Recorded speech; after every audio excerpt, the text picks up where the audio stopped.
Hi అండి. చాలా రోజుల తర్వాత ఊరైతే వెళ్తున్నానండి. ఇంకైతే ఇప్పుడు ఊరు ఎందుకు వెళ్తున్నాను అనేది నెక్స్ట్ వీడియోలో చెప్తాను. ఇంకైతే ఇంటి నుంచి బయలుదేరి జంక్షన్లోకి వచ్చి బస్సు అయితే ఎక్కేసామండి. ఫ్రీ బస్ కదా, ఎంత బిజీగా ఉంటుందో అనుకుంటే ఖాళీగానే ఉంది. ఇంకా టికెట్ తీసుకుని వైజాగ్ కాంప్లెక్స్లో దిగి ఇంక మళ్ళీ అక్కడైతే బొబ్బులు వెళ్ళే బస్సు అయితే ఎక్కేసామండి.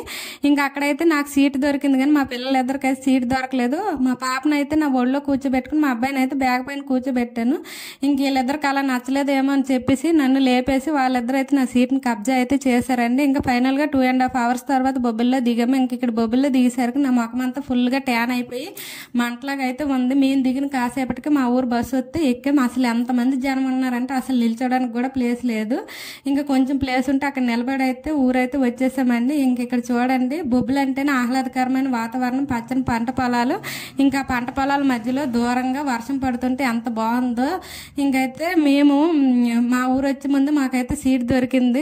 కాసేపు కూర్చున్న మా ఊరు వచ్చేసరికి మా నాన్న మా కోసం రెడీగా అయితే ఉన్నాడండి. స్కూటీ ఎక్కేసి ఇంకా మా ఊరు లోపలికైతే మేము వచ్చేసాం. మా ఊరు కూడా పచ్చని పంట పొలాలు, తోటలతో ఆహ్లాదకరంగా ఉంటుంది. ఇంక ఇక్కడ వచ్చేసి ఇది మా ఊరు ఎంట్రన్స్ చూడండి.